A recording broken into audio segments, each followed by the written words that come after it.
All right, I would like to call this special meeting of the Board of Education to order. So good evening. Jill will take notes as secretary, as Sarah is not here this evening and Tara Worm's not able to make it also. So real quick, thank you all for coming. As a district and a community, we have work to do around diversity, inclusion, homophobia, anti-Semitism, religious intolerance, bullying, and all those words that come to mind when we talk about this. The work has started, and tonight we will learn more about the good work that has started, and as a community, we will work together to look at the work that needs to be done. I've spoken, I was at the high school last night, spoken to a bunch of students and some teachers and heard really good things about the conversations that have already started, from a conversation and information garnering roundtable discussion. So far, what I've heard from some students has been very positive. We look for experts, organizations, advisors, consultants, and yes, students, parents, teachers, administrations, and this board to guide us in this work. What we need to keep in mind is that this is our work based on our community values around education and these difficult but important topics. While we may look for help from the outside, which we will discuss tonight, to jump to the conclusion that whoever we work with, individuals or organizations, that they get to insert, promote, educate, or change our values throughout the process in terms of what we want to accomplish for the district and the community is wrong. And that's not how this works. We are in control. People and organizations will help us with structure, scaffolding, process, and guide us toward a project, process, and program that fits our values, thoughts, and ideas around these topics as a district and as a community. We're here tonight to listen, learn, and ask the questions. We need to keep this important work moving forward, and we will do it together. So thank you. I will turn it over to Dr. Adley. I will move to public comment. Michelle, we'll start with our friends that are in the audience.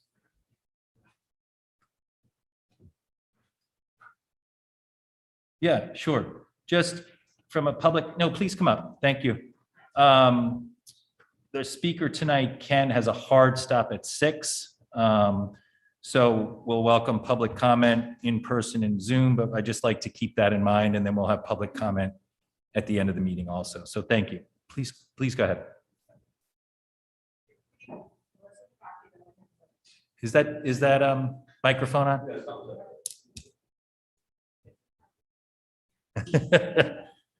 Hold on, or we might have to have you speak louder.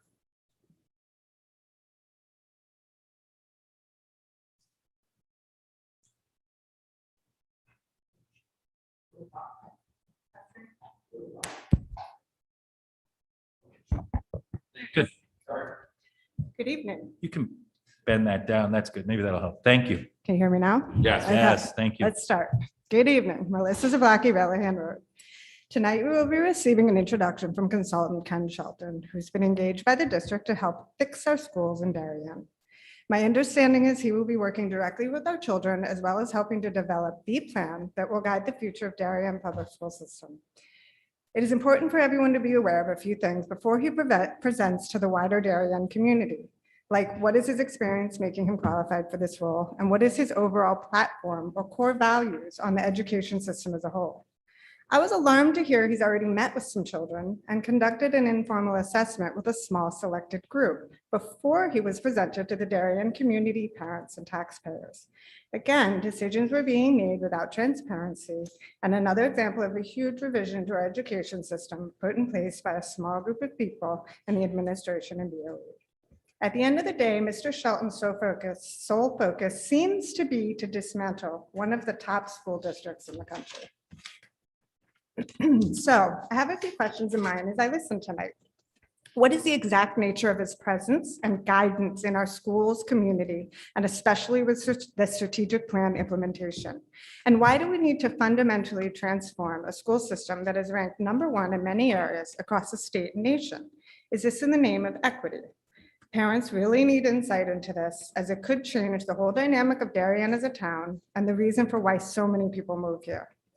One point to take away from Mr. Shelton's own writings and teaching is he believes in eliminating all grading systems within schools. And he states, I quote, "Grading is implicitly rooted in racism, anti-Blackness, sexism, transphobia, and ableism," end quote. This is a very radical view, and I'm not sure how academics suddenly became the rotten core for labeling stereotypes and racism.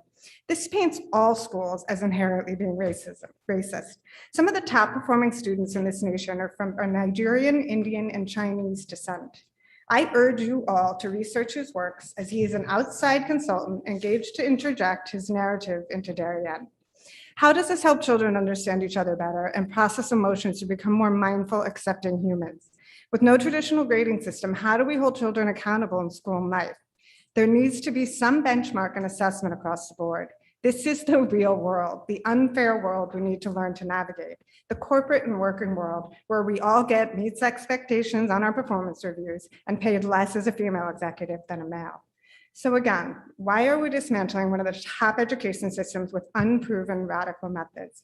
The introduction of Mr. Shelton is quite frightening and drastic. He brings to the table a fringe view that only represents an extremely small group in Darien. Thank you all for being transparent tonight, and thank you for allowing us time to see into Mr. Shelton's role in Darien. Be well. Thank you. Thank you for your comments. Anyone else from the audience? Yeah. Good evening, John Dunn, 175 Raymond. Before the special meeting begins, all of us need to be aware of the controversial and divisive writings and beliefs of consultant Ken Shelton. Grading is capitalist, racist, and exploitive. That is the title of the 4-part essay Mr. Shelton published earlier this year. Let me repeat that. Grading is capitalist, racist, and exploitive. I would strongly encourage everyone to read it. Now, some might be asking themselves, after the sad and disappointing incidents at DHS in Middlesex, what does grading have to do with the very reason this consultant was found and hired by Superintendent Adley and Assistant Superintendent Tramberg? In response, let me quote Mr. Shelton's article. Quote, "Grading is implicitly rooted in racism, anti-Blackness, sexism, transphobia, and ableism, mental, intellectual, physical," end quote. He also says, in fact, any discussion about equity design, social and emotional learning, or any other program that does not include grading in the conversation is irresponsible and harmful to many students. Do Superintendent Adley and Assistant Superintendent Tramberg believe this as well? Are they supportive of drastic changes to Darien Public Schools grading system as part of their embrace of DEI and SEL agendas and training? And what about our elected board members? Where do you stand on this? At the October 26th board meeting, we heard from many parents who voiced their concerns about what was happening in nearby school districts in the name of equity. Gifted programs terminated, AP classes canceled, midterms and finals removed from the curriculum. Many of us asked, what's in store for our wonderful Darien schools? In response, Superintendent Adley and Assistant Superintendent Tramberg have now hired a vocal advocate of abolishing traditional grading in the classroom. Let's just add this to the ever-growing list of tone-deaf responses from this administration. How does any of this benefit our children? And how does the concept of eliminating grading help them get into the colleges of their choice or prepare for the real world? I should also point out that the week after that very meeting, Darien residents went to the polls, and from the first selectman to the Board of Ed and other down ballot positions, your constituents resoundingly made their voices heard. This isn't the path the town wants to take. As we hear from other concerned parents, we need to keep asking, does this administration, as well as our elected board, support these polarizing, controversial, and unproven views? If the answer is no, and I strongly believe it should be, we need to terminate our relationship with Mr. Sheldon to find a more inclusive consultant that is reflective of Darien's values. Thank you. Thank you, Mr. Dunn. Anyone else from the audience? Sure, please come up. Hi, I'm Krista Carnes. I don't have anything really written. I'm just going to respond. I wasn't sure. I was Just gonna do this. your name and address. Sure, Krista Thank you. Carnes, 40 Fitch Avenue. I just want to say that we haven't met Ken Shelton yet. So I think we all need to just listen to what he has to say. He might have written papers on grading, and if you work in education, I happen to work in a school, I'm not an educator, but assessment and making sure that our kids learn is what we need them to do. And sometimes grading systems don't always treat all the kids the same. Again, we need to give tools and techniques and pathways for success for all of our students, because they may not all want to get into the college of your choice, but they want to get onto a path of success so they can find a fulfilling life. We have to listen to him. And one of the core tenets of diversity, equity, and inclusion is not jumping to conclusions before you have all the information. And I would argue that that's what some people are already doing without even listening. So I would hope I might comment later, but that's my thoughts on that. Thanks. Thank you. Thank you for your comments. Anyone else from the audience? Sure, please step up. I'm Natasha Tomei. I live at 6 McLaren Road South.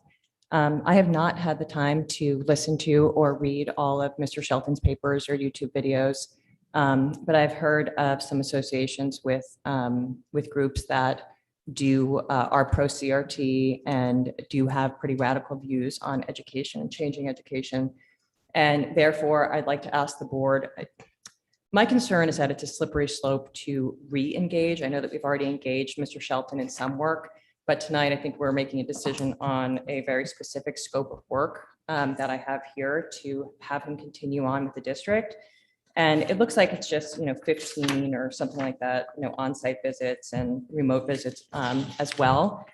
My concern is that once you really start something in progress, you may not stop it because you've already, and then you'd have to reinvent the wheel and begin anew. So I think that it's important to take a look, at any consultant that we hire, particularly the consultant that we're looking at tonight, and make sure that their values actually do align with the district values. I understand, Mr. Deneen, your comments that we're still going to be in the driver's seat, but there is a slippery slope here when you bring somebody in who is an expert to drive a particular initiative that, is in our strategic plan. I just don't want to get too far down the road with somebody who we later decide may not be best suited for the role. So, it's like doing a construction project. You bring somebody in and you get to a certain point, and you're like, well, do I get rid of them and start this all over again? Or is that going to be more, agita for me? So I just want us to really think about that before we spend another $50-something thousand, in this year's budget and then move on, because the strategic plan is 1, 3, 5 years and then into perpetuity. So we're not done here. We're just beginning to engage people. So the people that we engage really need to be the right people. Thank you. Thank you for your comments. Mr. Chairman, we're down to 45 minutes. Yeah. Mr. Shelton, Anyone can you else in remind the someone? audience? How many hands do we have online, Michelle? There, one hand. All right, let's take that one real quickly. Ms. Teresa Vogt, And you then are we'll- unmuted and recognized. Then we'll move to Mr. Shelton. Hi, Teresa Vogt, 22 Circle Road.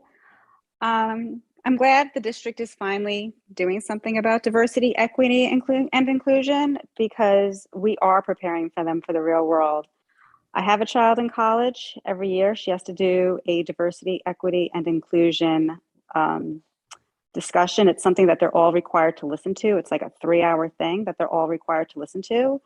My husband was required to do DEI training for his job. This is the real world. We are preparing our children for the real world. Let's listen to what Mr. Shelton has to say. Thank you. Thank you. Great, Dr. Adley, I will turn it over to you now. Yes, We have public comment at the end of the meeting also. Thank you. Good afternoon or good evening, everyone. It's nice to see you here. Thank you for coming in person and online. And I'd like to welcome Ken Shelton. And if you could get Ken up, I'd appreciate that. Just a couple of things in terms of, it is correct to say that Ken has been here. Ken was here and did professional development for staff last year. And he was here working with professional development with staff this year, and also work with groups of kids at the middle school and high school. I will say in suggesting that we retain his services, that is one characteristic that I would point to, and that he was actually has been well received by a staff over 2 years, and the students groups he was also received well by those two student groups. It'd be quite easy not to be well received by those groups, and if that was the case, I don't think I would be bringing a recommendation forward. In looking at all our options, both to continue the work that we have in the strategic plan and also be responsive to some of the issues that we've been dealing with off and on, honestly, over a period of a couple of years. We looked at a number of organizations and a number of programs and resources. I'll list just a couple for you, just a quick background. The ADL, NCCJ, Challenge Day, Interaction Institute for Social Change in Boston, CREC and CES as our RESC organizations, programs from NYU, programs from UConn, and then dialogue with tri-state administrators.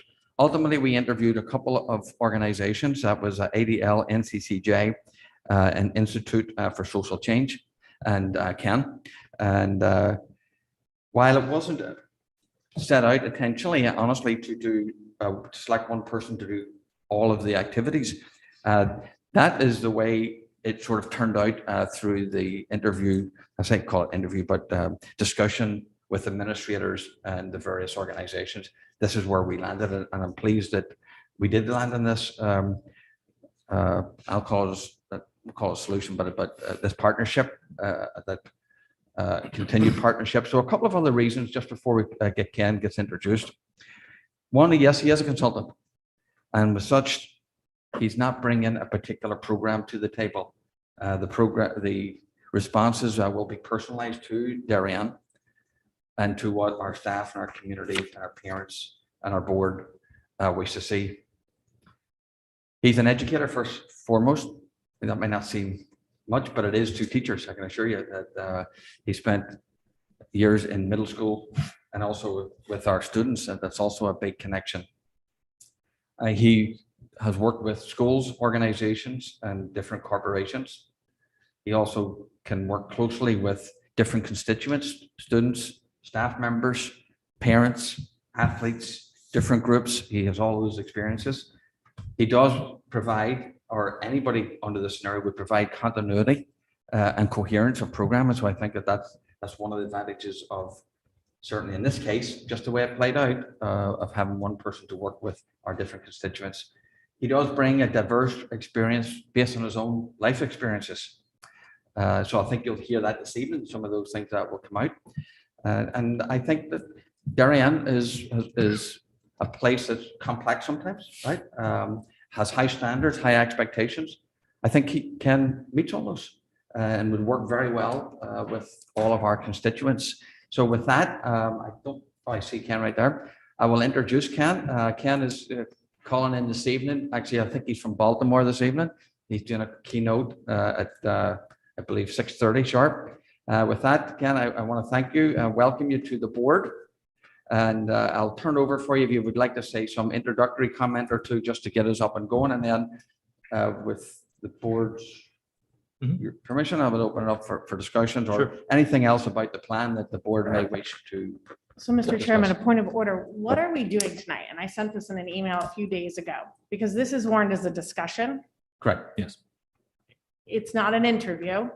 I hear the community thinks that we're doing something tonight and there's no vote warned for tonight. So what is the goal for this meeting so that we know how to engage with Mr. Shelton?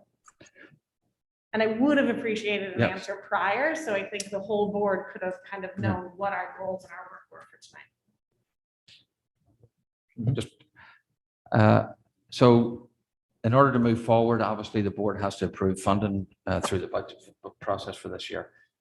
So this was an opportunity to literally meet Ken, have a discussion with Ken, raise any issues that the board may want to address or have a greater sense of particular topics around it, so that when a proposal is made to come forward with a budget a modification or adjustment, you'd be in a position to make a judgment on that. So this is an interview in public. Essentially, yes. Thank I think a discussion and interview. That's fine. I won't say semantics, but it's. Well, either is or it isn't, but go ahead. Go ahead. Ken, are you there? Yes, can you confirm that you all can hear me? We can, and Yeah, you're perfect. now on the screen. Thank you, Ken. Thank you.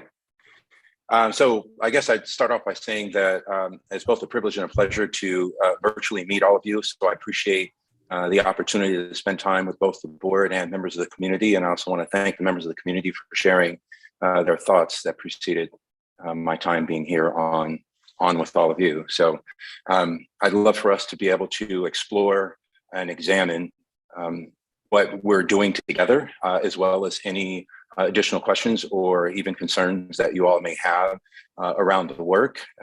Prior to our discussion, I think it's important for me to share with the board and the community that my goal in all the work that I do is largely framed around my experiences as an educator. As Dr. Adley shared, I taught in the LA Unified School District for over 18 years. And I've had the privilege of working with 4 of the top 6 largest districts in the country, as well as a myriad of other districts that in some cases are very similar in size and demographic scope as Darien Public Schools. And so my primary focus is on which one of the community members brought it up, and I'm in full agreement, is to mold what my expertise and experiences are within the context of the culture of the community, the strategic plan, and the 7 goals that are outlined in the strategic plan as well. So basically, I know the concerns because I've heard them and I actually agree with them. It's not a situation where an outsider is coming in and telling you how to do it, because one of the meeting members mentioned the strategic plan, 1, 3, and 5 years. If an outsider comes in and tells you how to do it and tells you what to do, then that's not sustainable. And the whole goal here is for sustainability, because it just has to be sustainable. That's how I measure success. Is it sustainable? Thank you very much. I will open it up to board questions and Mrs. McCammon. Hi, Mr. Shelton. My name is Jill McCammon. I'm best to speak clearly. I'd like to start where you just left off. I know you have a background in technology education and you've done a lot of work in education in general, and you talked about sustainability and, sort of succeeding. How are you going to measure success when you leave us in Darien? What does sustainability mean to you in terms of something that we can really get our hands around? Yeah, and thank you for asking that question. Sustainability to me with all of you is all of the following, is that we've seen the growth in the certificated and classified staff. The educators at both the high school and the middle school have recognized areas of personal growth as well as what I would say organizational growth, to where they ensure that ultimately the easiest and most simplistic way I describe it is if you all were to conduct an exit interview of every single child that goes through the entire school system when they turn 18, the goal for me and the work that we would be doing together would be that they would simply say, I felt seen, I was heard, I was loved, and I realized my full potential right now. And that's really all it boils down to. I don't measure anything based on any specifically any numerical values or anything like that, because ultimately every child in their own family has their own goals. And the whole idea is that education has put you in a position to realize your full potential by the time you leave the district. So that would be one way to measure the sustainability, is how do we look at and examine the internal processes as well as the hearts and minds, and how do we mold an awareness as well as a sustainable actions behind that awareness that are not only aligned with the strategic plan, but also, again, distilling it down to those simple 3 areas: every child to be seen, heard, and loved.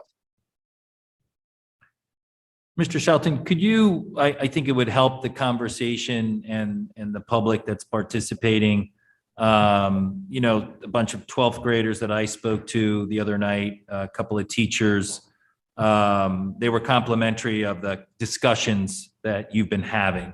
Could you give a little background on those discussions, the topic, some of the learnings that you've gotten out of that, and how that fits into the overall process?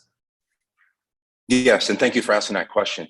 The discussions were around norm setting, as well as what I call from an asset and empathetic and attentive listening approach. So the whole idea around all of this work, and really even when you think in terms of conversations that are usually identified as uncomfortable or difficult, I tend to encourage shifting those descriptors to necessary. Is the first step is, what kind of a listener are you? Are you listening to learn and grow, or are you listening to respond? Number one. And then number two, the privilege I had of spending time with the staff at both the high school and middle school, as well as the students, was identifying what gifts you bring to the discussion. So even in the context of all of us right now, if we were to have gone through that process together, which, by the way, I would certainly welcome the board's presence at any workshop I lead, is recognizing that all of us are unique individuals. We have unique experiences, we have unique perspectives, and having that uniqueness in the context of a conversation of which we all have identified a commonality around our purpose and our goals. That's how you start to look at what gifts you bring to the discussion. And that way you ensure, and that's kind of aligned with my stance on equity, is recognizing the gifts that every individual has and how that supports the collective growth. So essentially, if everybody has a voice, then how do we ensure that not only every voice is heard, but that voice is affirmed and is specifically identified as a value to the growth of the group as a collective? Thank you, Mr. Shelton. Mrs. Achman. Hi, Mr. Shelton. Thank you for joining us tonight.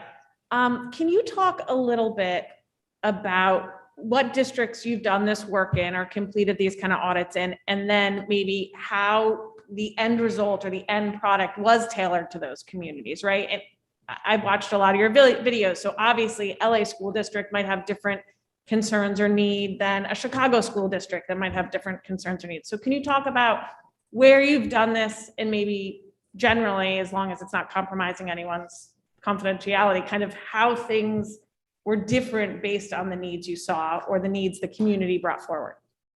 Yes, and thank you for asking that question. I think ultimately my approach is always the following, and I like to use the identifier is operating in thought partnership. So one is the ability that I've had to review the strategic plan, as well as the meetings that I've had with Dr. Adley and with Mr. Transberg as well, around getting a deeper understanding of not only what you all have said as far as policy in the district, but also what is the culture at each of the school sites within each of the classrooms. And this is why I met with the staff at the middle school, high school, and then a select student group. So in terms of other comparable, I would say in size, demographic scope districts as yours, the first step is to get a deeper understanding of the culture of the district, no matter what. And just to your point, my work in LA Unified is very different because LA Unified is massive. Same thing with Chicago Public Schools and Broward County Public Schools. And so my approach is usually around all of the following. So if it's a smaller district like yours, I have more opportunities to have direct communications with, in some cases, cabinet, or in this case with the superintendent and assistant superintendent. And then even in terms of that, it's send me all the materials around, again, the strategic plan, any recent board meetings, any different policies that have been adopted, what are the different programs that are in place for the students, how are students enrolled in these programs, what are the breakdown demographics around gender, around class, around race, around any one of those things, how are they distributed across all of the curricular programs, what percentage, so if you're thinking in terms of high school, I even look at, especially in California, because that's easy data for me to access, what percentage of students graduate as what's called UC eligible, which means they, of the University of California system, they've completed all of their minimum level requirements to be eligible for that. So what does that look like? If a student graduates and they aren't in that position, what other options do they have? So it gives me a real comprehensive picture of what the culture of the district is and what the culture and the values of the community are as they're aligned with the district. And then I take that and then I mold that within things like the conversations I had the privilege of having earlier this month. So again, it's a way of saying, I'm not coming here to tell you, I have an experience and an expertise, and I want to learn more about what your culture and your values are, and how does that fit within what my expertise is, so that, going back to what I shared earlier, so that we as thought partners can ensure sustainability in work. Okay, and I'm sorry, this is a weird forum to be interviewing and asking for references, but what school districts would we look at where this work has been completed? It's quite a few. I mean, I could start off with several districts in Northern California, Union School District. Again, I'm trying to think. I know there's limited time, so if you could provide that to the super, we could look at it. That's what I mean. It's a little awkward of a setting. So if we could just see it as just kind of examples of what the results of a DEI kind of work was, because this is a new venture for Darien. Thank you. Yeah, not a problem at all. Thank you, Mrs. Achman. Mr. Sini. First, my name is Sean Sini, and thanks again for your time. And I do welcome the transparency that this venue is offering, because you did hear some concerns from the community.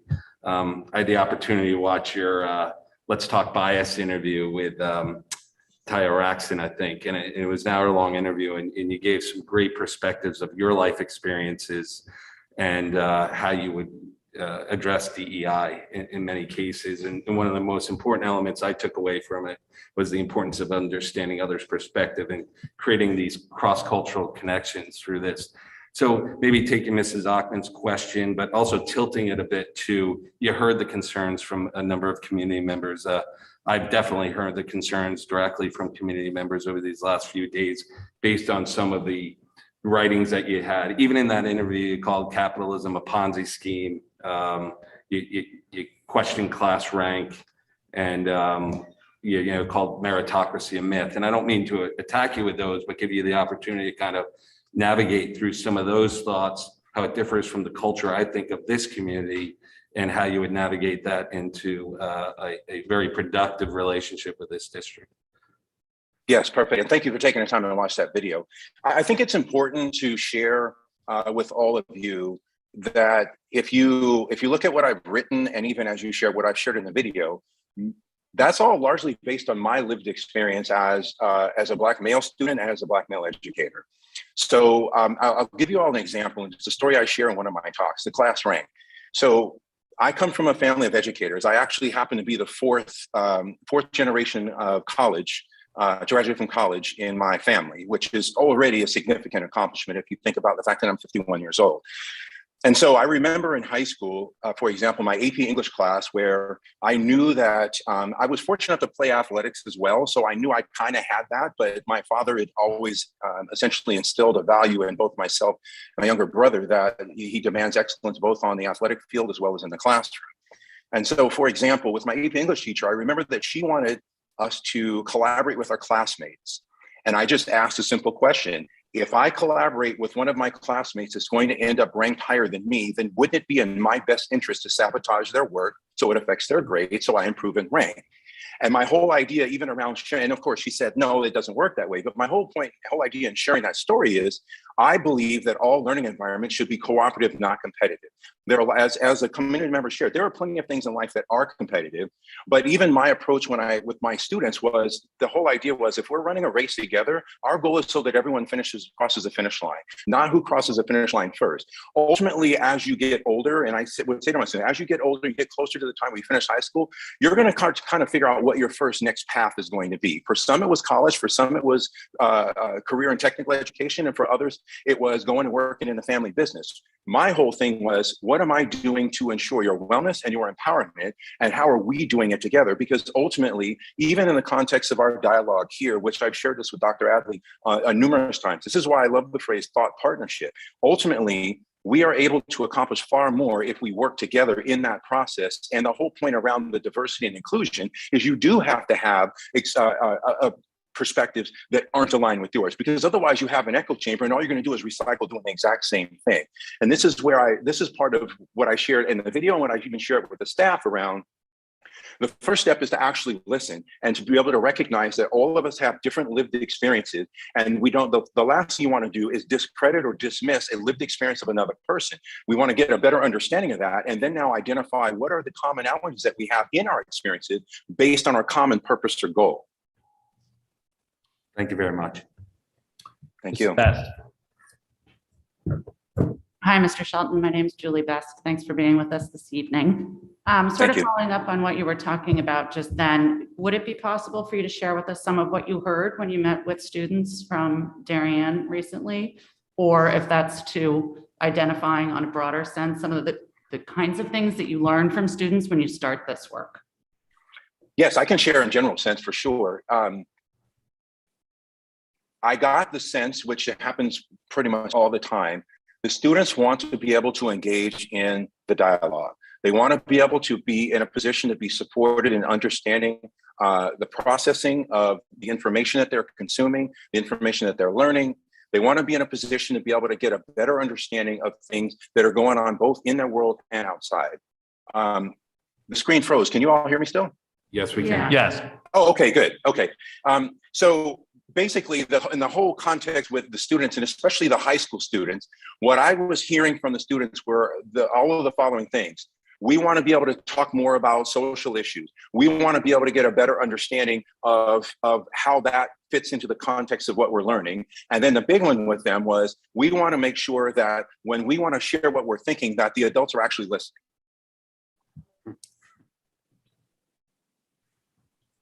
Mrs. McCammon. Mr. Shelton, in our strategic plan, we have a number of values, as you know. And one of the things I think we hear from the community is the concern that our focus on excellence and innovation could be compromised if we focus too much on trying to if there's a feeling that we could be trying to pull everybody back instead of lifting everyone up. And the concerns I think about grades speak directly to this. Can you please talk about how we as a community can maintain a culture of excellence? It's the reason a lot of people, academic excellence, it's the reason a lot of people choose to live here because they believe in the schools. Can you please address that concern directly? Yes, absolutely. Ultimately, my approach is a rising tide lifts all boats. And so I'm in full agreement. You don't pull things back, you uplift. And if you think in terms of a phrase that I like to use, and I've done a lot of research around, is targeted universalism. So I'll give you all a prime example of what that looked like when I was in the classroom.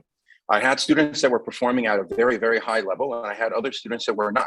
So I requested resources and supports for the students that needed that additional help to uplift where their performance was, but those resources and support were still available for the high performing students as well. So you see, the whole idea is to uplift the entire group, not to pull back any of the high performers. And I would contend that, first of all, excellence and innovation, and any one of the words that we use that we would identify, we want all of our children to be able to experience in their entire school years, if you will. That should be at the core of everything that we do. How are we ensuring that we, one, know how the resources are distributed for supports for all the students? How are we measuring those supports? And how is that operationalized within the context of the classroom or even within an entire school? So to basically, in a nutshell, to answer your question, I don't believe in pulling back from anybody. This is not a zero-sum game. You don't take from, you add to. Mrs. Achman.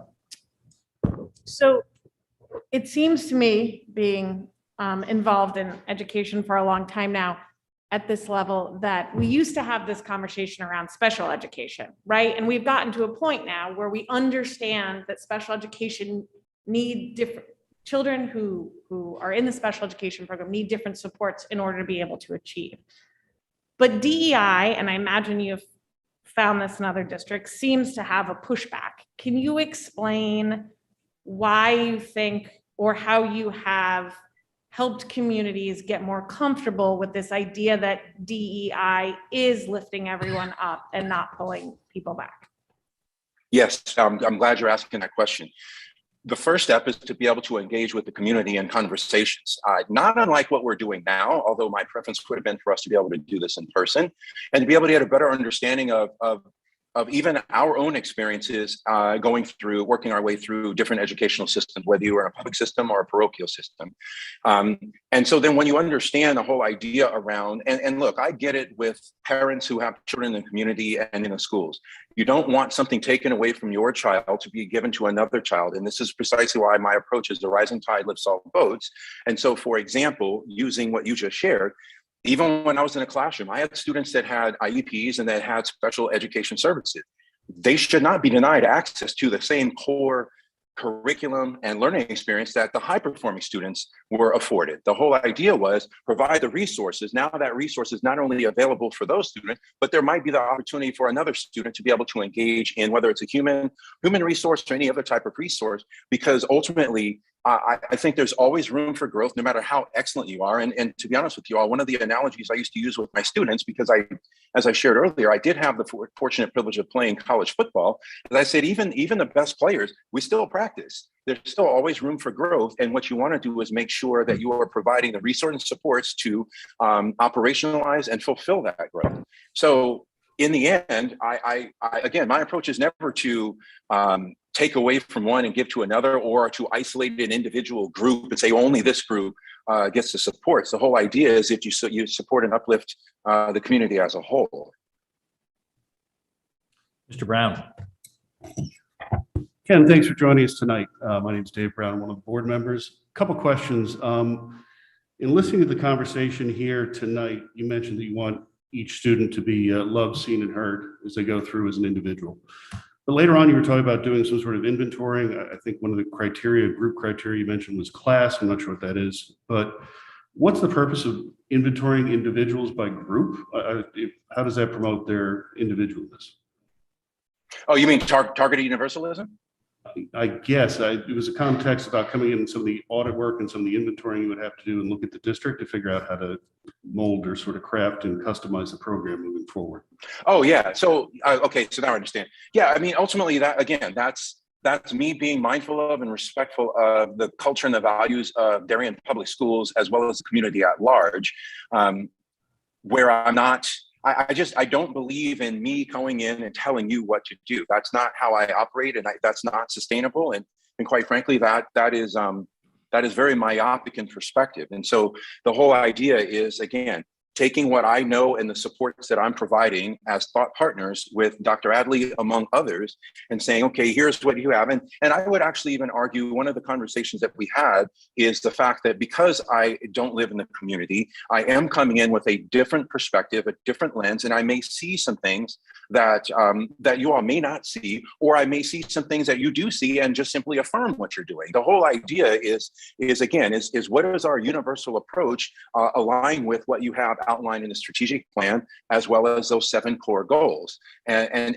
And so when you do it in that capacity, again, no one voice takes on a higher value or importance than another. And it's just the whole idea is that in the end, by the time everything is all said and done, we are all a better version of ourselves, and our children are getting a better learning experience as a result of the time that we spent together and the work that we did together. Thank you. Two other questions. I have not read the article that was mentioned earlier today. I wanted to hear from you first, but would you care to speak to grading, your thoughts on that for the community while we have you here? Yeah, so sure. Now, keep in mind, my work is not specific to grading, but I would encourage you all to feel free to read it. Read part 1, which I frame I co-wrote it with a friend of mine.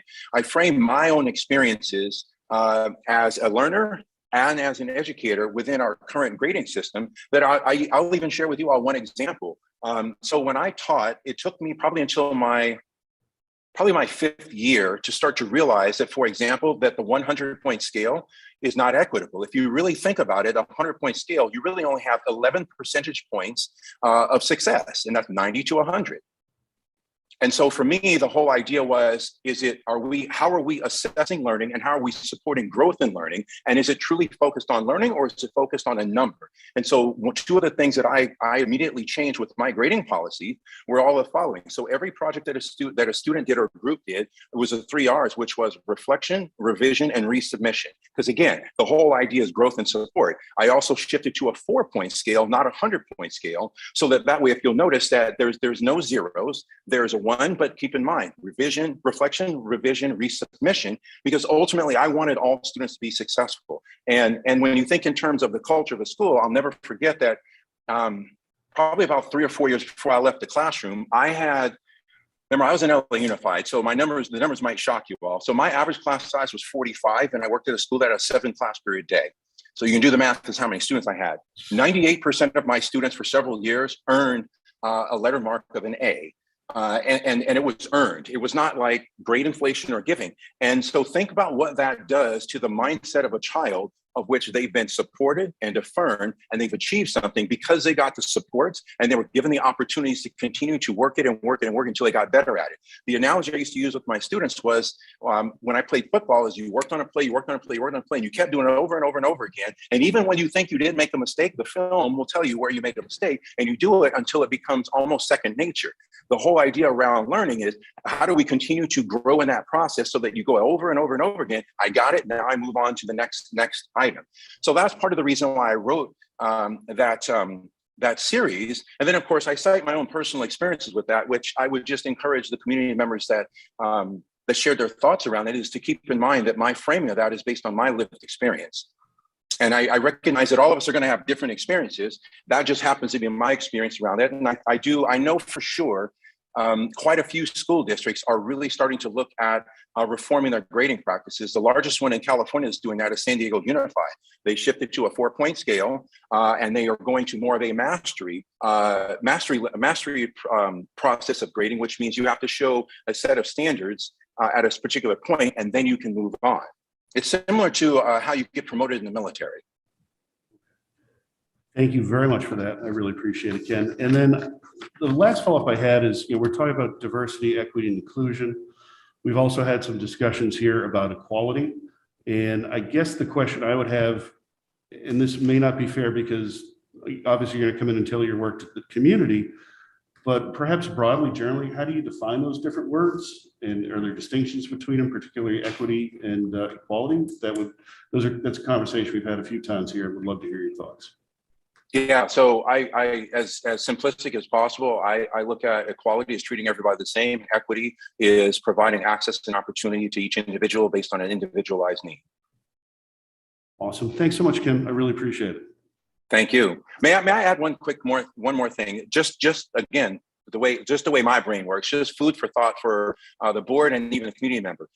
In that series, and this is another thing just to think about with grading. In that series, I even give an example of something else that I shifted, and I'm sharing this with you all because I think it's important. One of the core perspectives that I maintain on a regular basis is humility. And I recognize that there's always room for growth. And when I'm introduced with new information, I always process it and look at it. Does this new information make me a better person as a result of that? So for example, I was not the same teacher in my first year as I was in my second, third, and so on and so forth.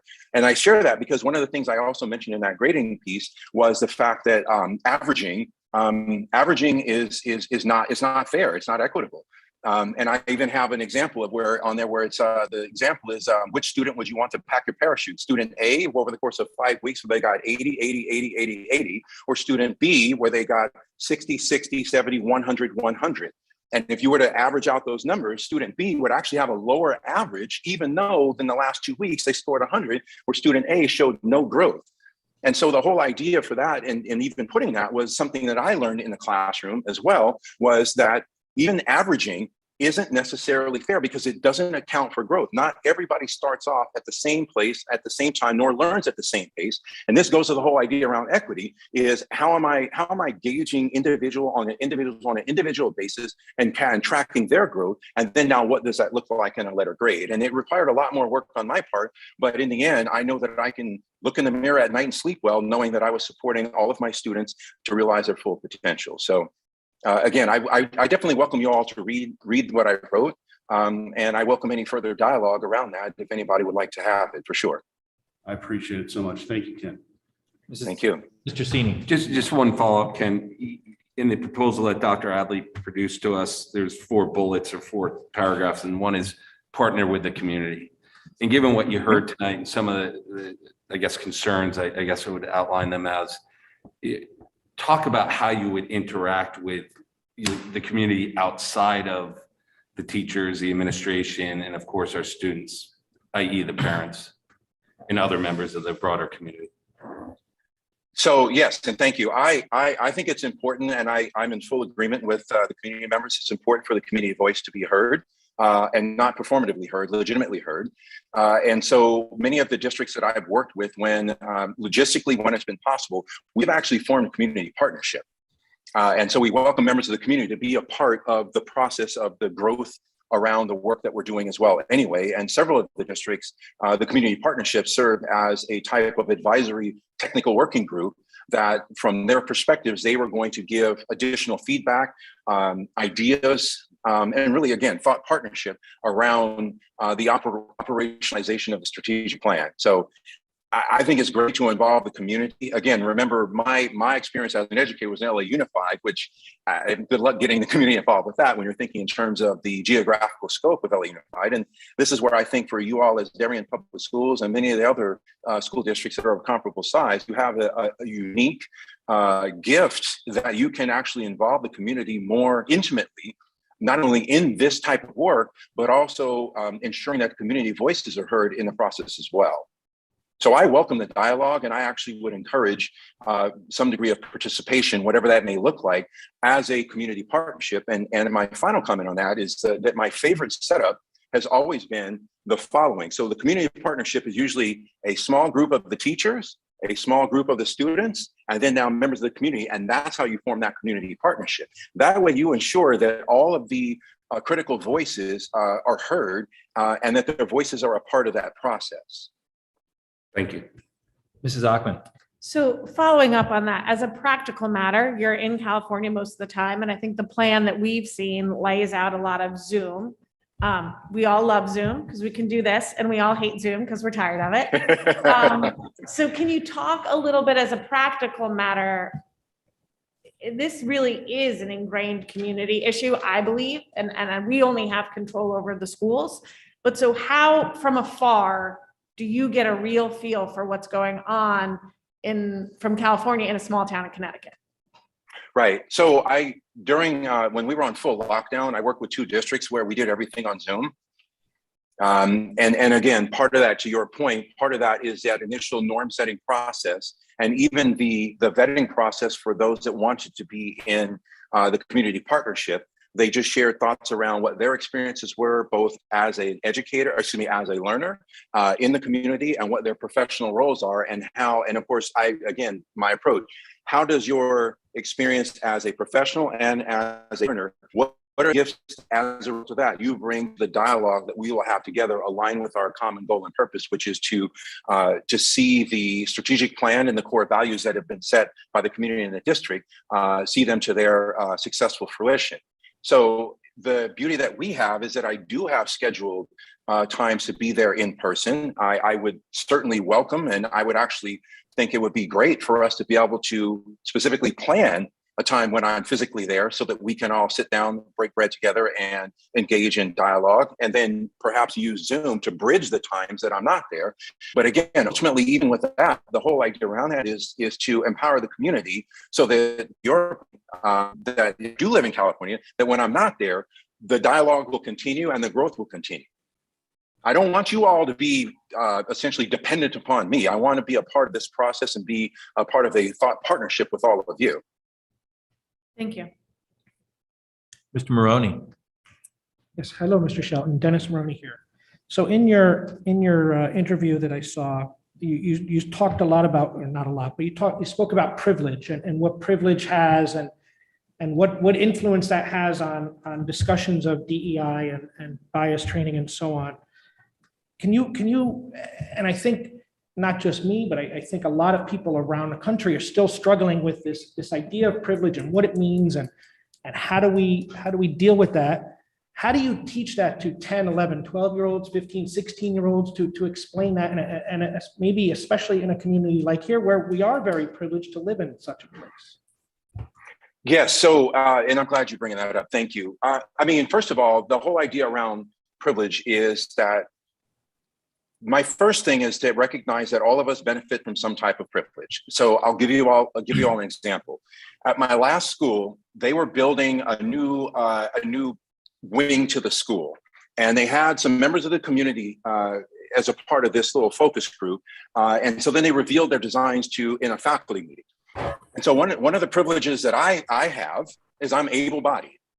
And so me having that awareness, it doesn't make me a bad person, but having that awareness helps frame my perspective understanding of those that don't. So I'm sharing this example because when they showed the artist rendering of what they were going to build, my hand was the first hand that went up. And I said, I know that rendering is great and everything. I said, but what if I'm a wheelchair bound student? How am I going to get in class? Because it all had stairs. It had no ramps.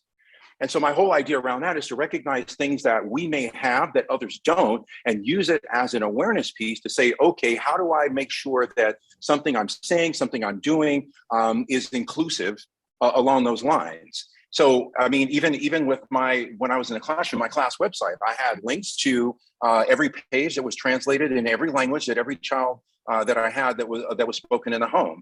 and then align with my perspective on even just education in general, I asked the students that was their first language. I said, can you read this and make sure that it's translated correctly and then it effectively communicates to your parents what we're going to be doing in class?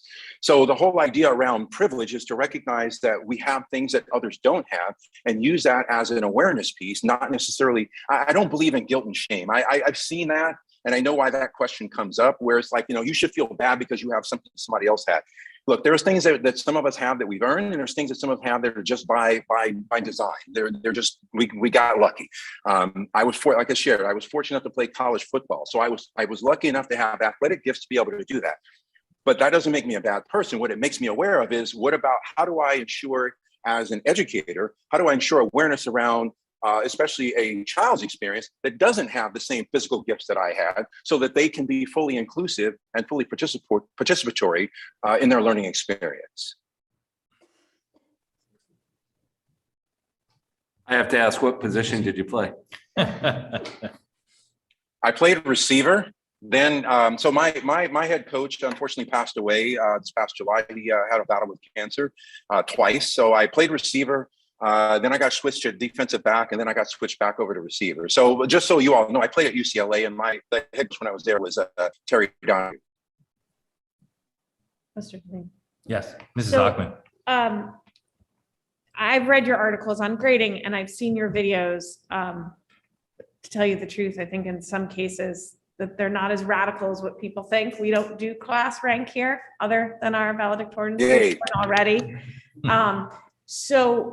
But what I guess the question would be, those may be your personal opinions.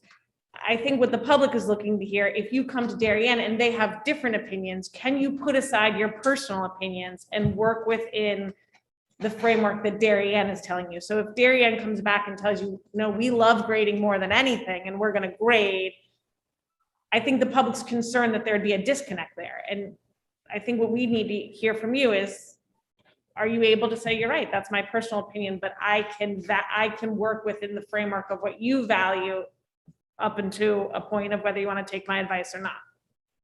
Yeah, no, I agree with you on that. I mean, look, I have worked with districts where they don't want to shift their grading practices, especially the numerical part. And I always fought with the question, okay, then how might we work together to ensure that every learner is supported to realize their full potential?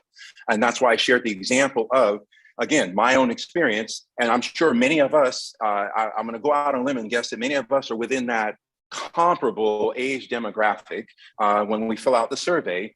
Was the whole idea around, if you turn in a paper, you turned it in, too bad, too late, gotcha, this is your grade, move on. That I don't associate with learning. So even in the context of having whatever grading practices or policies you have in place, the whole idea here, and especially when it comes to equity, is what are we doing to ensure that every learner is engaged in the right degree of growth to realize their full potential? So no, my opinions are mine, and they're relevant to my experiences, but that's not necessarily, it would be irresponsible for me to do that, because then that ultimately, to your point, then that's still me going in and asserting what my perspective is on Darien Public Schools, which is not how I operate. Thank you. Mrs. McCammon. Mr. Shelton, can you give some examples of inequities that you've uncovered in districts like Darien and how you've recommended people address them? Yes. So off the top of my head, some of them are around things like how students are enrolled in rigorous academic programs. Like, what are the policies and practices around that? What resources and supports are provided to students that have IEPs and are receiving special education services? Are those students encouraged to take a more rigorous academic program, even if it's just one class? Most of what I've seen with districts that are comparable in size, but not necessarily the same demographic, are things like the punitive programs in place, the discipline programs around. I'm a big believer in restorative practices. I think that a lot of students, the whole idea is, are we addressing a symptom or are we addressing a disease? And ultimately, the whole idea is to recognize that many students, especially teenagers, they if they lack the vernacular to communicate what they're thinking, how they're feeling, it's going to manifest itself in some of their actions. And so how do we address the supports and resources necessary to mitigate those actions as a result of them not being able to do that? I think ultimately the whole idea around all of this is really to just get a better understanding of the lived experiences of the learners and how do we be responsive to those to ensure that the resources and supports are in place. I'm trying to think of a couple of other examples I could share with you all. Those are the main ones. I can even share with you, I know several of the high school students in the group, they expressed concerns around the fact that they did not feel that their voice mattered in some of their classes. And then I would ask them, well, tell me more about why you feel that way. And it was something, honestly, for you all, it was something even as simple as the teacher only wants us to raise our hand to be able to contribute to class dialogue. And I share with the students that, that's why I love technology, because that's how you can ensure that every voice can be heard. That's not just strictly from who raises their hand in class. Thank you. We're kind of at time, Mr. Shelton. Yeah. Any kind of closing remarks you'd like to make, hearing our questions, spending some time in our community, spending some time with our students? You've looked at our strategic plan, but would love to hear your kind of closing remarks on all that. Yeah, I want to thank you all. I thank the board and thank the community members for welcoming me into your space and for sharing your thoughts. I welcome any additional dialogue that we may be in a position to have, hopefully in person. And I would just say that, ultimately, again, just to reiterate that my approach to the work is to align what I know with the needs of the community, the values of the community, and the values that are set forth in the strategic plan, and to support and uplift the community as a whole and support the learners with my core basis. Again, that's how I was in the classrooms, how I am now. Core basis is simply to support everybody so that they are a better version of themselves, and me included, as a result of our interactions together. And so that every child at the end of the day can say, you know what, in my schooling experience, I felt seen, I felt heard, and I know I was loved. And that's it. Thank you, Mr. Shelton. Thank you for your time and for working with us this evening. I appreciate it. Thank you. Ken, thank you very much, sir. Appreciate it. Thank you. Good luck tonight. Thank you. Any comments, Dr. Adley, before we move back to public comment? No, other than to say that I'm pleased to present Ken here today. It's time that we have to start the work. We have to start it somewhere. That's not just picking somebody out of thin air that we've done. I would hope that you would hope us that we would do our homework in a sense of research and follow up and having feedback from our staff, from our kids, that's someone who they would like to work with. I think it would work well with all of our constituents. So we're ready to do the work and to start the difficult work. So it's time to do it. And it's either with Mr. Shelton or we're going to do it with someone else, because I don't think the board is walking away from this charge that our kids are waiting for us, right? Our community is waiting for us. We've identified this is time to do it. So I'm very pleased to hear comments or thoughts about Mr. Shelton, but one way or the other, we're going to do it. So, Mr. Senior. So if I could, I didn't want to waste his time, but in the proposal you outlined, there are 13 on-site visits as defined and 13 remote visits. Is it 13 distinct visits as you understand it, or are some of these doubled up, like half the day is going to spend with the community, half the day with student leadership? yeah, while he's here, he'll double up on some occasions. Okay. Well, actually, Chris, do you want to talk about it? No, it'll be 13 days that he's here live. So it might not be on separate visits. So they could be consecutive days should we be able to move forward with them. Okay. And then, Mr. Chairman, maybe you can, we discussed a little at today's finance subcommittee meeting on how the funding mechanism might occur. You or Dr. Adley would want to address that. So during the October statement of accounts, it was noted that this would be a deficit, run as a deficit at this point, either for Mr. Shelton or some version. We're going to need to address it in some capacity. If if the board is so inclined to move forward, we would be bringing forward a recommendation for a transfer in November. And then just finally, just as a matter of procedure, I mean, this seems to be a superintendent cabinet hire, if you will, administrative hire, not a board hire. So this was great for transparency, understanding, your candidate, but the ultimate decision is going to lie with the administration, as I understand it, who you're going to work with, correct? Well, ultimately, I'm sorry. No, sorry, I thought you were done. Answer Go that ahead. question and then we'll move to Yeah. Mrs. Ackman. So ultimately, the mechanism of hiring someone is a financial process, board approved. But look, it would be silly of me representing the administration to bring in somebody who's not going to work well. This is too important to work. Mr. Shelton himself wants to be very inclusive of the board, parents, all the constituents himself. I want whoever we're working with or whatever groups we're working with to be inclusive too and transparent. What's the point if we're not? That's the nature of this particular work, that it is inclusive. So minimally, tacitly, I'm not going to bring anybody in here that I don't think the board's going to it's going to resonate with, because what is the point in that realistically? I mean, I'll leave it like that. Mrs. Ackman. So this is a new position outside of the budget. So the board hires, the board appropriates money and the board hires. It's not an administrative decision.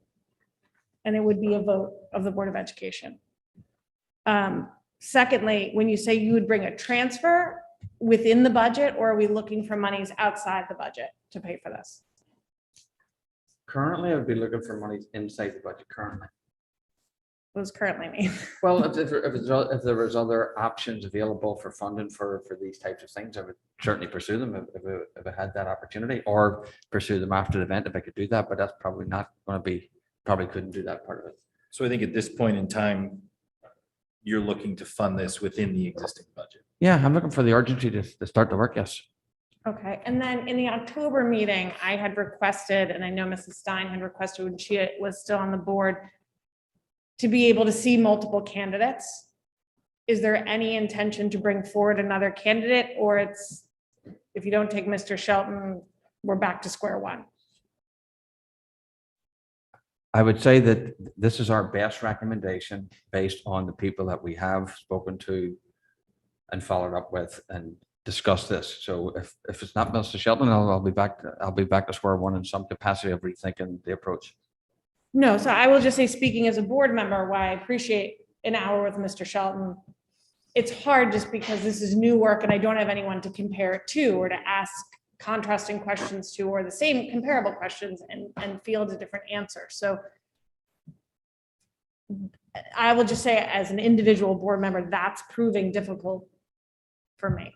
So I'm not going to bring anybody in front of the board that I don't think that they're going to work with. And right now, the people that we have discussed, followed up with, interviewed ourselves, I don't see anybody there who's going to do the work the way that we want to do the work or need to do the work here.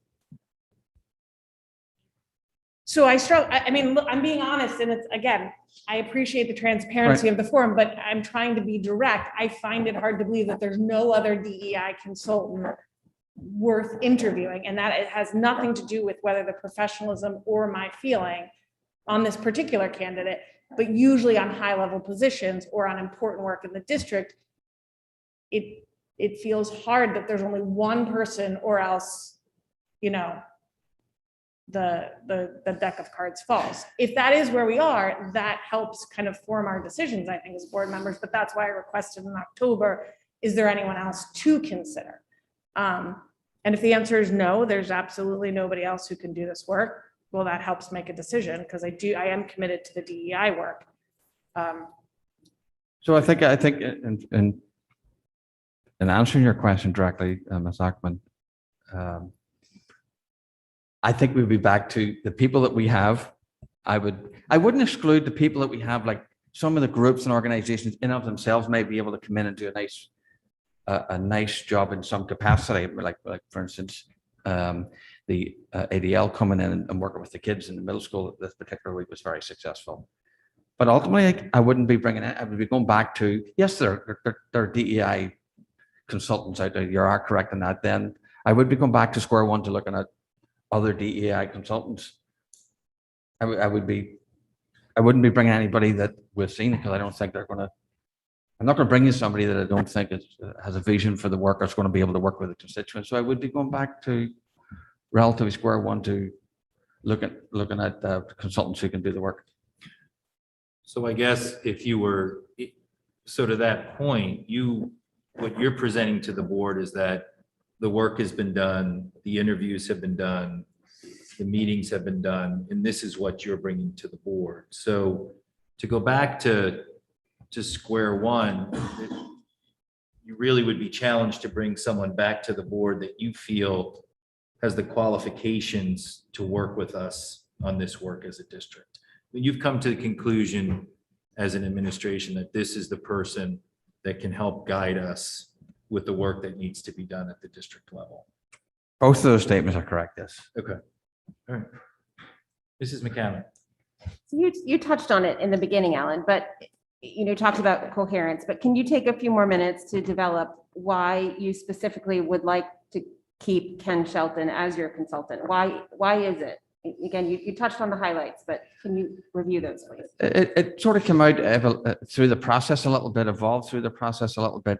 This is, I don't want to be continually in this mode of reacting to things and public relations things regarding this, and actually, the actual incidents themselves continue, and these are just not acceptable. And so I'd like to be able to do it in a coherent a manner and coordinated manner, and someone who's going to have some continuity with us, know the district, not just come in, do a program, walk away, and work with our different constituents. So I think that it came out that we felt that there was value in that. Again, I wouldn't just mutually exclusively say that these other experiences can't do anything. No, I would not say that, right? Because on any given time we may engage in a different type of experience for a particular situation or otherwise. But it just came out that this was going to provide better coherence and continuity and consistency and honestly, transparency. Mr. So- Chairman, my so- apologies. I have to go. Okay, to the thank you, lateness Mrs. of Ockman. this Meeting, I have a Oh, kid's school event. Appreciate it. Thank you for the question, Mrs. Ockman. So Dr. Adley, to that point of working with Mr. Shelton, does it exclude, as we go through the process in working, if we were to work with Mr. Shelton and we go through the process and we look at some of the incidents that happened, it doesn't exclude that we may bring in the ADL or the NCCJ or other organizations to supplement or help with what we're finding as we go through the process. And they may help us in programming or education or additional conversations. No, I think it'd be a wee bit short-sighted just to think that there's no other person, program, experience, activity that might supplement, complement anything that's taken place.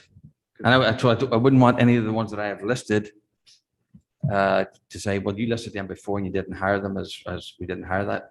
Well, yes, but this is a different purpose. But there may be opportunities as we go through this process to work with those organizations. This is not all exclusive to Mr. Shelton. Correct. As we go through the process. Mr. Brown. Thank you, Mr. Deneen. I had two follow-up questions to Ms. Ockman's question. The first, Richard, not to put you on the spot, you can come back.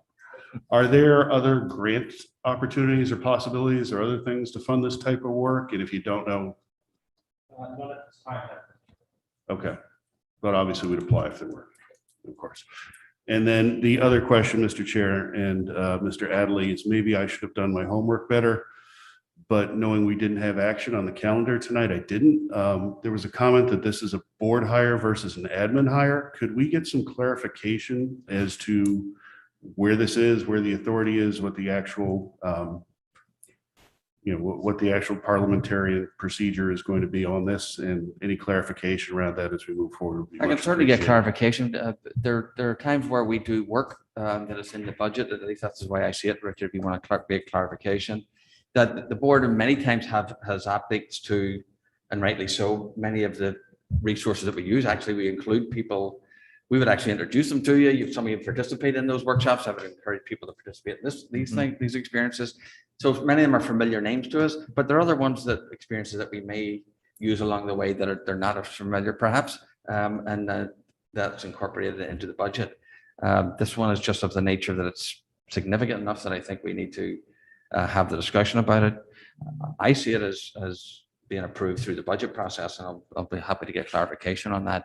So So I appreciate the quick answer. I would just ask if you want to, brief us ahead of the next meeting on Sure. that formally. I'd appreciate that. Yeah, I think your question's important, Mr. Brown, and we've had some dialogue around this where the board hired Dr. Lemon around the strategic plan because it was a board initiative. Exactly. I think like Ms. Friend, who joins us on a regular basis, in helping us. Mr. Shelton has been on board previously, so I look at it as the continuity of what you want to do from an administrative standpoint with overview to the board and approval through the budget process. But I think we'll get clarity to your question. It's a good question. Mrs. McCammon. Related to that, my perusal of the policy catalog shows that we have policies that are clearly indicate what we would do for certified or non-certified staff, but are not very clear unless, Marge, you tell me I'm wrong, but I didn't see anything about this type of situation. So we don't appear to have a clear policy, which means we probably just have to decide what precedent we use. Again, we have Dr. Lemon, as you just said, Duke, we have Dr. Lemons who was working directly for us, but in the aggregate, we have not often voted for consultants. Correct. And I think what we would do, and I think part of this process, what we're doing this evening, is to give the administration a consensus of where the board is and allowing the board to move forward with the work that we know has to be done. Okay. Mr. Maroney. Yeah, Mr. Chairman, in your opening remarks, you referenced that, this is still our school district and it will continue to be our school district. And I think what I'm hearing from the community is that there's this fear, if that's too strong of a word, but there's a concern that this is inviting a Trojan horse into the school system and we're going to go away from grading and do away with what all makes us an excellent school district. And I think we need to discuss those fears or concerns from the community and to show and tell parents how they can address them if they begin to feel like this is happening. I appreciate that, Mr. Maroney. I think Mr. Shelton and Dr. Adley did some of that this evening. There's more work to be done around that. There's more work to be done in terms of listening to the community members. I think Mr. Shelton did a good job of talking about how we bring the community members and the parents into the discussion. And I think that's an important follow-up conversation. All right, shall we move to public comment, Michelle? Do you want to start with any person? Yeah, sure, absolutely.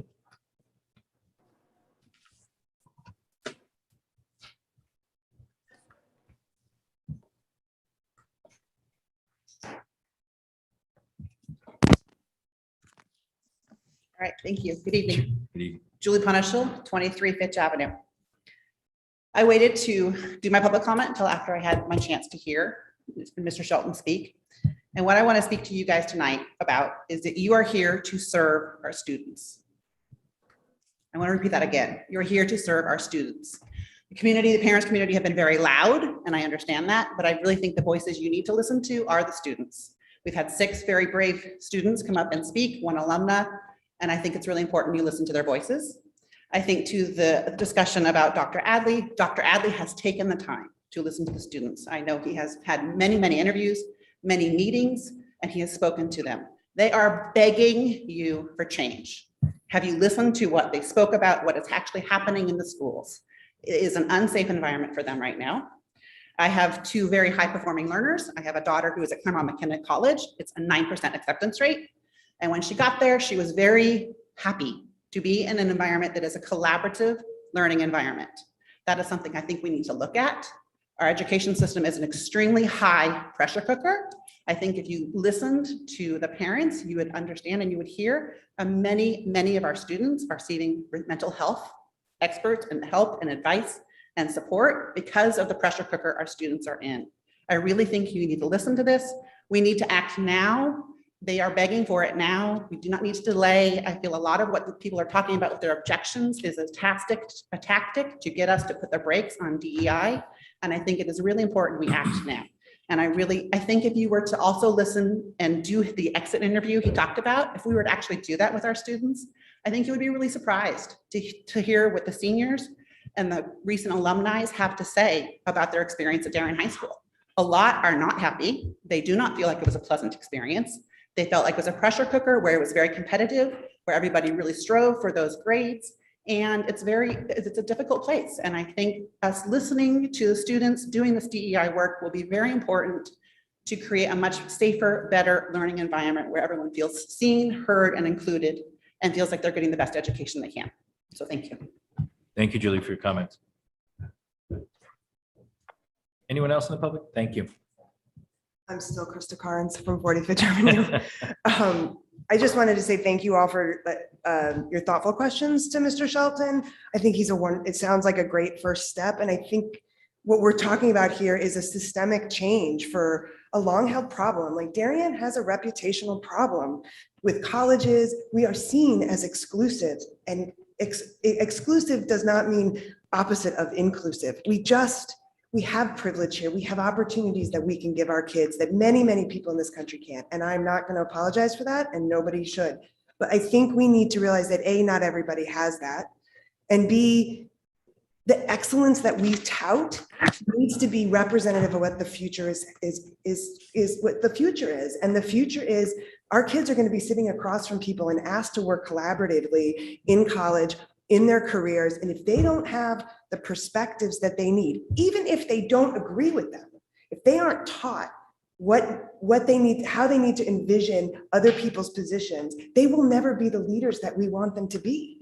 They will just think that they can call their teacher and get their grade fixed. So all this grade stuff is kind of interesting to me because I know we all want our kids to do the best, but teachers are telling me that people are calling and making the difference between a 93 and a 94 is not the real world.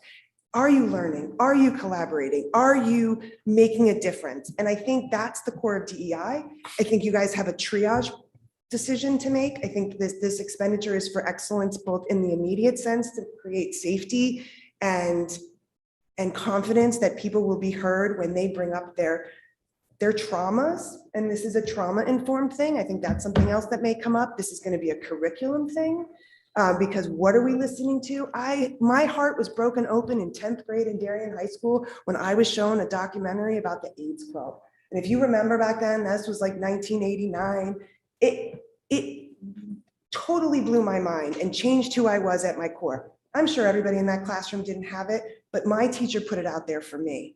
And that allowed me to see the world a little bit differently because it certainly wasn't happening in my school. So think about what we need to know because we cannot put a pin in history. We cannot put a pin in science. We cannot decide that, civil rights research ended with Martin Luther King. Like, it's all moving forward and we really need to move forward with it. So as you make this expenditure for an immediate purposes, as well as the long-term, my kids in elementary school need to start to think these ways earlier, be presented with opportunities to do so. And so do our parents. Like, it's scary, it's uncomfortable. But if we are taught how to have those conversations, we're gonna make more of a difference in everyone's life. And we'll be the leaders that we want our Darien kids to be. Thanks. Thank you for your comments. Anyone else in our audience? Dr. Adley, you mentioned that the budget was already allocated for this particular expenditure, but it seemed like the door was open a little bit for future stuff. So, perhaps maybe address that later if there was, foreseeable additional budget items for consultants or something like that. And then the other thing I wanted to say is that some of the answers I thought were a little bit vague. It was vague on him picking, the grouping, the surveying, that type of thing. Looking at kids, and how to kind of get the equity on how that data would be collected and how, there would be more equitable outcomes. So those were questions that, his answers, I didn't feel a lot of clarity around. Thanks. Thank you. Michelle, we'll move to our friends on Zoom. Good evening. If you would like to speak during public comment, please click the participants icon at the bottom of your Zoom screen. Next, click the raise hand option. The facilitator will identify you. Please state your name and address. You will have up to 3 minutes to comment.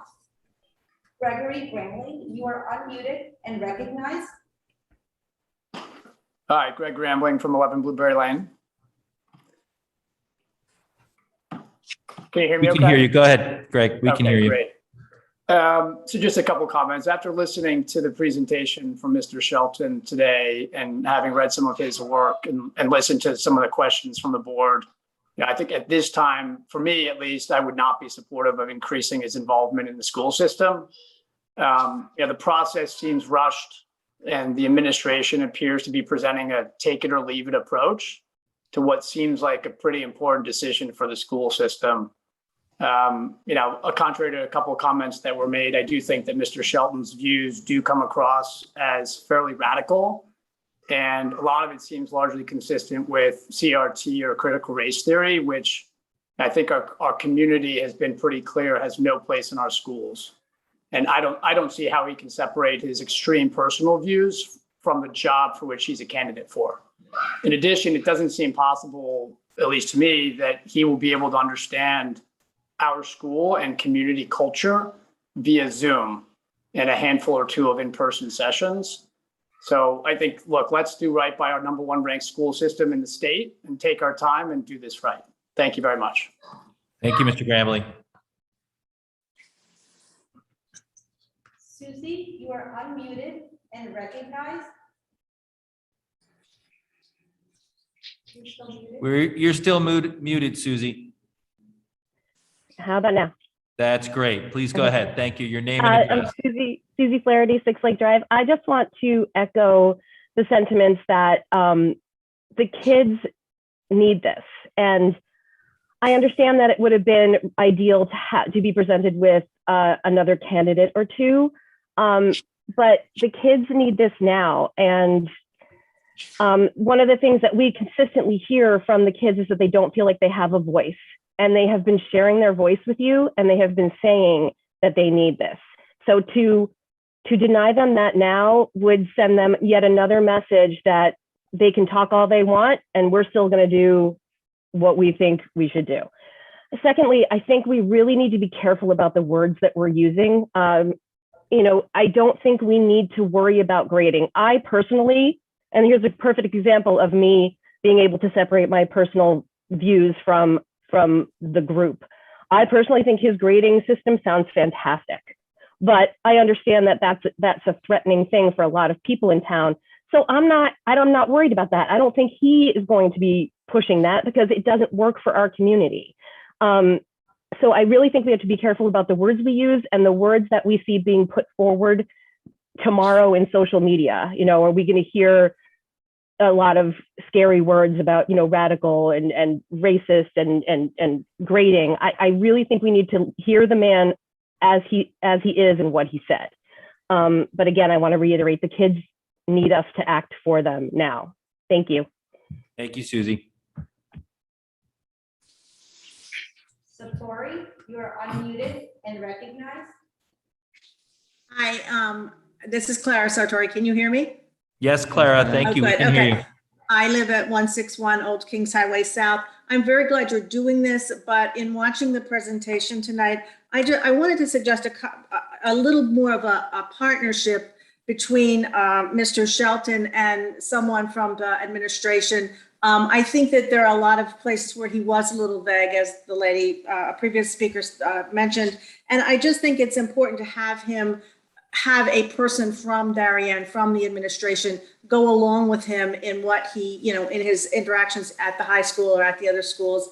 I was a little concerned about the comments relating to grading, simply because I kind of wondered, what does that do to the college process? What do colleges think if grading systems are very different? Maybe they're changing everywhere. I don't know that. I thought that most of his comments were reasonable, but I do think that on an ongoing basis, I hope you're not going to just hire him and then say, come back and see us again, when you have your report. I hope it's kind of an ongoing process. Thanks very much. Good night.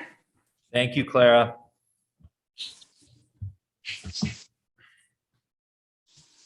Anyone else, Michelle? There are no more raised hands at this time. Thank you. Any further comments, Dr. Adams? No, well, I always say, I should change that because most times I say no, but. No, but. I'll say this since you asked me, Mr. Chair. We're not going to dismantle the school system. we're not doing away with all these programs. And look, any school system can tell you that I'll say this just honestly, like the grading system for school systems are like the holy grail. We're not going to that's not the entry point for this. Our kids are hurting, right? Our staff need training around all these issues. We have a lot of work to do before we even get, even if we did want to or think we needed to get to. Look, you could say, honestly, you could say there's no research for elementary school to be good, like primary school kids, kindergarten kids, and so on, doing homework.